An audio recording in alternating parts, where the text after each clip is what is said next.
Welcome back to educator.com. Today we're going to go over aggregate supply. So the previous lecture was aggregate demand, and so this is a natural next lesson. So let's go ahead and dive right into the material here. All right, so today's lesson overview, we are going to introduce the concept of aggregate supply. We're going to differentiate between the short-run aggregate supply curve and the long-run aggregate supply curve. Again, this is actually a big concept because, again, in economics, there's this short run and then there's this mythical long run that we're going to compare it against. So that's going to be a crucial concept that we're going to go over. We're going to define nominal wages and sticky wages. We're going to review the reasons for the SRAS shifting, and they are going to be changes in commodity prices, changes in nominal wages, changes in productivity. And then finally, we're going to graph the short run and long run aggregate supply curve. So we're going to see, you know, if you produce too little, what happens in the long run. If you produce too much, what's going to end up happening in this mythical long run here. So let's go ahead and take a look here. So what is short run aggregate supply? So what does this mean? The definition here is going to be, it shows the relationship between the aggregate price level and the quantity of aggregate output supplied in the economy here. So as the aggregate price level increases, the aggregate output supplied also increases. So why is this the case here? I think the best way to explain it is in simple equation here. You have the following. You have profit per unit of output equals price per unit of output minus the production cost per unit of output. Again, you're looking at per item produced here. And so as the price level increases, you're going to see the collective behavior of producers are going to collectively, they're going to produce more goods and services because, you know, producers are motivated by profit. So if price level goes up, well, guess what? They're going to produce more stuff because they want to make more money. And so collectively, you have the price level increasing, and so the aggregate supply is also going to increase as well. Now again, this is all in the short run here. This is all in the short run, and we'll look at the long run a little bit later on here. But just suffice it to say, there's going to be this positive relationship between the aggregate price level and the aggregate supply. So how is that going to actually look as far as the aggregate supply curve? And again, just like the aggregate demand curve, you want to label properly. So you have aggregate price level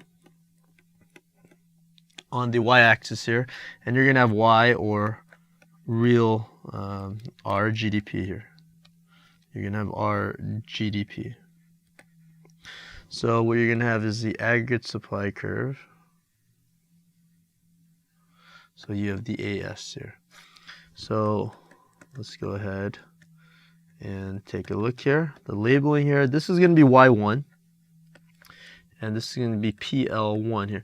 So what ends up happening, you can move along the aggregate supply curve here. So if the price level is going to increase here, then you're going to move along the aggregate supply curve here. And you're going to have a higher price level. And you're going to have increased output.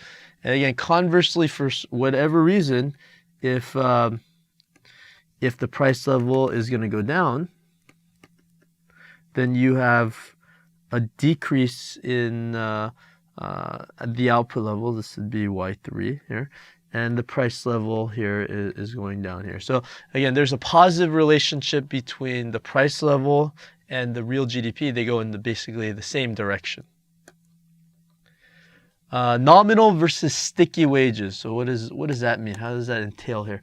So the largest source of inflexible production cost is wages paid to workers. And when I say wages, including all forms of compensation, so health insurance, for example, any costs associated with hiring labor.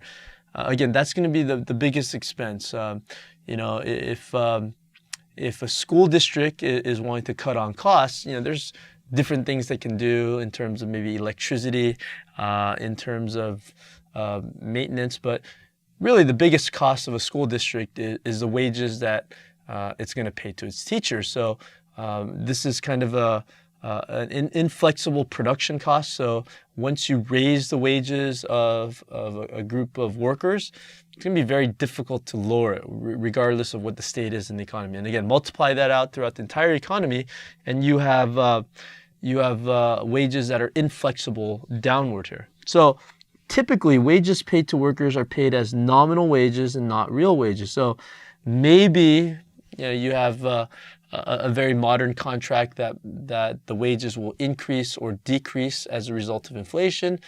Most mortgage contracts that I'm aware of are fixed rate mortgages and not real, depending on the rate of inflation. So we think in nominal terms here, not in real terms. But the problem is that wages are not necessarily responsive to current economic conditions. And so wages therefore are considered sticky, meaning that the wages are not going to be very flexible downward. So if the real wage really should be $8, the nominal will stay at the 10. So it's not gonna drop in response to the real wages here. So sticky wages are nominal wages that are slow to fall in unemployment and slow to rise in labor shortages. So if there's a lot of unemployment, then theoretically, wages should go down. So let me go ahead and write this concept out. So in unemployment, so if there's tons of people that are looking for jobs, if wages are $15, then again, theoretically, in this great theoretical concept, wages should go down to, let's say, hypothetically $12. But guess what? But it doesn't. Because wages are sticky or inflexible. I mean, can you imagine high periods of unemployment? So the employer says, okay, to workers, we will take 20% cut, 25% cut in the pay because we can hire labor. Let's rework our contract, even though we agreed to $15. And that's generally not going to happen. So that's the problem with this inflexibility of wages here. Now, conversely here, in labor shortages,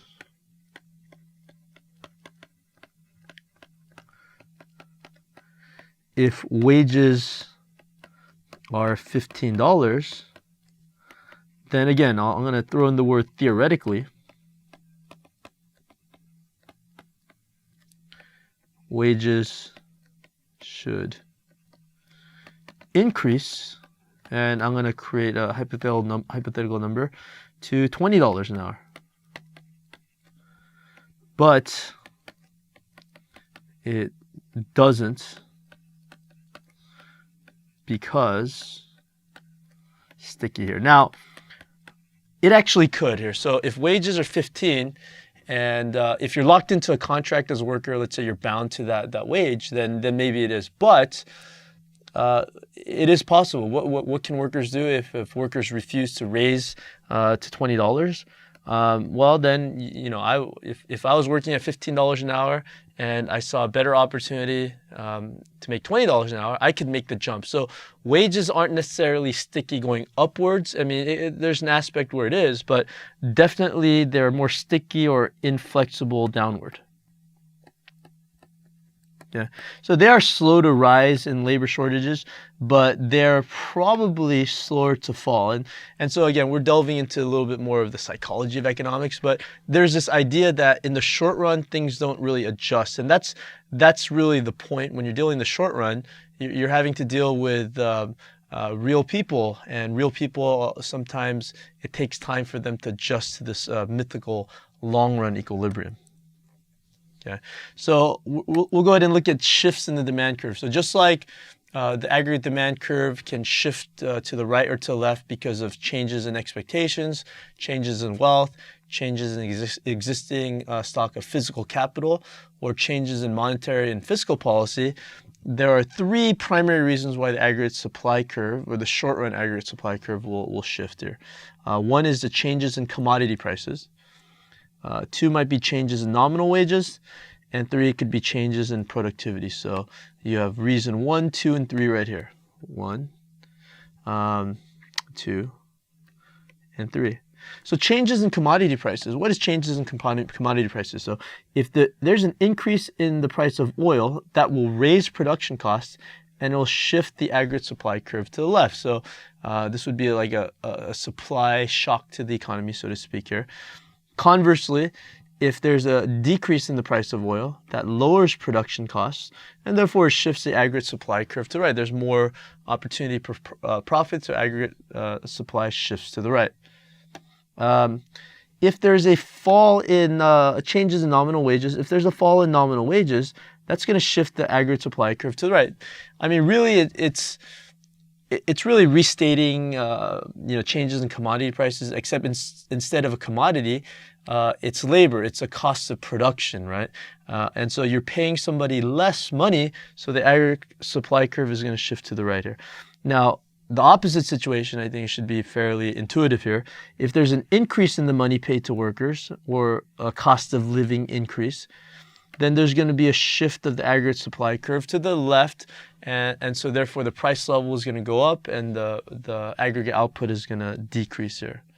And finally, you have changes in productivity. Technology improvements will cause workers to increase productivity. Aggregate supply shifts to the left or to the right. So for example, if you're hiring workers and you give each of them an iPad, and let's say the iPad isn't used for personal purposes, but to improve productivity, then you may end up having the aggregate supply curve shift to the left as a whole. Conversely, if the government requires new worker regulations, then that has the opposite effect, and the aggregate supply curve will shift to the left here. So again, this is the three ways, which is changes in commodity prices, changes in nominal wages, or changes in productivity. That's going to shift the aggregate supply, or the short-run aggregate supply, or the SRAS curve. Okay. Now the long-run aggregate supply curve is going to be a little bit different here. So what is the long-run aggregate supply curve?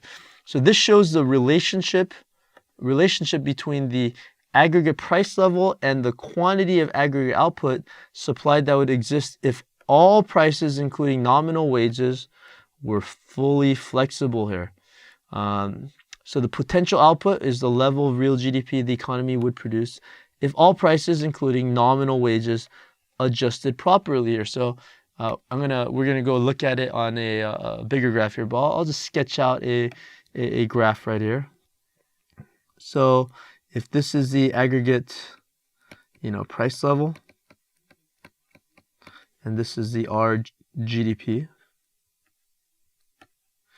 then the long-run aggregate supply curve is going to be a straight vertical line down because it has adjusted. So the wages don't actually matter. So there's a fixed amount of output that an economy can produce. So it's a straight vertical line down. So the LRAS, as opposed to the SRAS, is going to be a straight vertical line down, whereas the SRAS is going to look a little bit more like this. So the SRAS. Yeah. So that's one thing you want to know about the aggregate supply. There's this short-run aggregate supply, which we can say is upward sloping. But then you have this LRAS, where it's going to be a straight vertical line down here. Now, a good follow-up question is going to be, well, what's going to shift the LRAS here? And basically, it's what you're asking is, how can you grow the economy in the long term? What's going to make a difference in long-term economic growth here?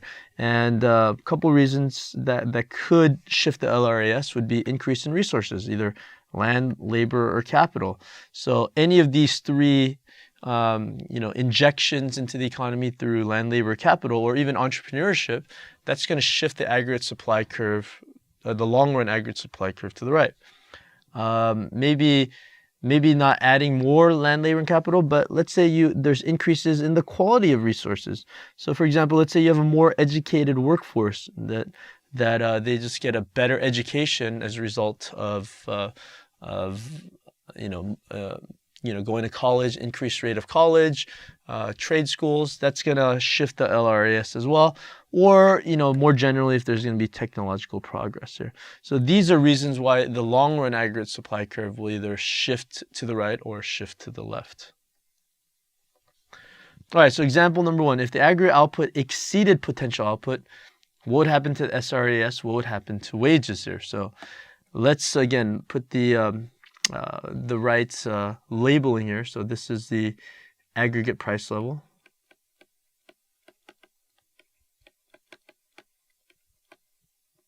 Again, here's the real GDP, our GDP. And you have the AS here. Now we're going to go ahead and label it as SRAS here. So this is a short run aggregate supply. So SRAS is basically what's going on here. And the long run aggregate supply curve, let's go ahead and draw a straight vertical line down here. So this is the LRAS. Okay, so what this means here is that if the aggregate output exceeded potential output, then what's going to happen to wages here? What you see here is, let's say this is the point here. So it's to the right of the LRAS right here. So here is the Y star is going to be the output that is going to be produced in the long run here. But what you have here is that the price level, PL1 right here, we've exceeded the output. Okay, and this is going to be Y1. So if the aggregate output exceeded the potential output, so Y star here is going to be, so let's just label here Y star equals potential output. And where is potential output? Potential output is going to be where the LRAS and SRAS is going to cross right here. But this here is going to be the potential output. What would happen to the SRAS? What would happen to wages? Well, you've produced too much here and you have a problem. So basically the economy is saying that you can't sustain it here. So what's going to happen to wages is that wages are, again, left to itself here.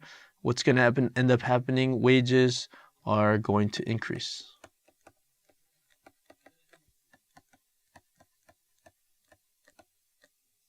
Okay, so if this is the long run right here, then the SRAS is basically going to end up right here, and is it SRAS2 here? Okay, so in order to basically keep up with the price level here, so you're gonna see a shifting of the SRAS to the left. Now, let's say what would happen to the aggregate output if the aggregate output fell short of its potential output. What would happen to SRAS? What would happen to wages? So this is a situation where maybe you have unemployment and you do nothing. What's going to happen in the short run here? So again, you look at the aggregate price level, and you have the Y or real GDP, and you go ahead and graph this here as the SRAS, and then you have a straight vertical line down here, the LRAS, and this is Y star, and Y star equals the potential output.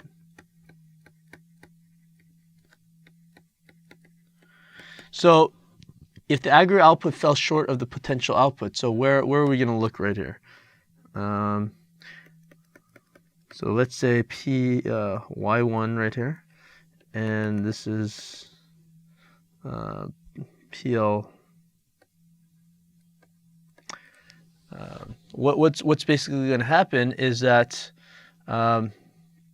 you have a situation where if the aggregate output fell short, what's going to happen to wages? Well, you have unemployment, right? So who has the leverage in periods of unemployment? the producers are going to have leverage here. So the SRAS is going to basically shift to the right here. SRAS is going to shift to the right and right here. So in order to increase here, the wages are going to decrease here. Again, the reason why wages decrease there is that as a result of not being at that potential output here, we could produce more. So there's going to be the SRAS is going to have to shift to the right in order to intersect with the LRAS, and as a result, wages are going to decrease in order for that to get there. All right, here's a multiple choice question. Which of the following will shift the aggregate supply curve? A change in what here? So let's go ahead and take a look here. Profit per unit at any given price. So is that going to change the aggregate supply curve? Possibly. So let's leave that as a possible answer. What about change in commodity prices? Absolutely, that's going to change the aggregate supply curve, either increase or decrease here. What about change in nominal wages? Well, that also is going to change here. What about change in productivity? Absolutely here. So here, let's say you weren't sure if this were the correct answer, which it is, but 3 of them are, and then part E, you have all of the above. Well, that's quite obvious here. You are going to select E here. So a shift in the aggregate supply curve is changed from a change in profit at any given price, a change in commodity price, a change in nominal wages, or a change in productivity. And final example right here. Because employers are reluctant to decrease nominal wages during economic downturns and raise nominal wages during expansions, nominal wages are described to be which of the following here. So this is the concept we went over here. Employers they don't want to decrease nominal wages during downturns because they're going to look really bad if that's the case. They might want to, but they're going to look very bad. And they're not going to raise wages during expansions, partly because they're afraid that the business cycle will go down. So the employees are definitely going to want that raise, but they might not give it. Again, both sides have a point. Nominal wages are described to be which of the following. So what is causing this inability of wages to adjust? It's because wages are what? Or wages long run? That's not true here. Are wages unyielding?